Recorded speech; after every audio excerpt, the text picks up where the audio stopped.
Effectivement, il était important qu'on se retrouve, y compris ce soir, y compris en plein cœur de l'été, pour redire qu'on a gagné. Il faut que le programme du Front populaire s'applique. Alors je vais dire en 2 mots, on a gagné parce que tout le monde précisait Bardella au pouvoir et on a réussi à déjouer le piège que Macron avait tendu par l'unité et la radicalité du programme du Front populaire et par une mobilisation massive des militants, du mouvement social, des partis politiques. Mais aussi de ceux qui ont rejoint la campagne après les européennes, après la défaite qu'on a subie aux européennes. Donc c'était une victoire. La première, empêcher Bardella d'accéder au pouvoir. La seconde, de permettre à la gauche d'arriver en tête. Et cette victoire-là, c'est un socle sur lequel on va pouvoir construire, on va pouvoir se battre dans l'avenir. C'est porteur d'espoir pour toutes et tous. C'est évidemment conditionné aussi à la capacité du mouvement social et à se mobiliser très rapidement pour défendre le programme du Front populaire, du nouveau Front populaire.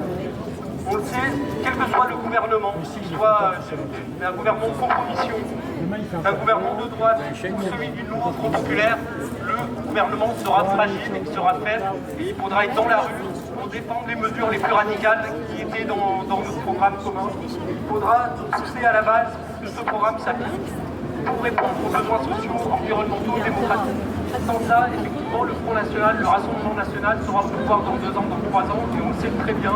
Il y a une course contre la montre, et cette course contre la montre, on va la gagner par le changement qu'on va apporter au niveau du pouvoir, au niveau de la vie des gens dans leur quotidien.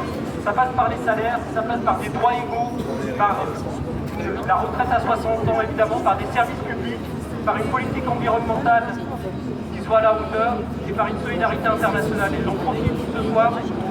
Si vous ne le savez pas, demain à 19h, il y a un rassemblement, à 18h, un rassemblement place Notre-Dame en solidarité avec le peuple palestinien qui aujourd'hui, depuis le 7 octobre, a une guerre génocidaire.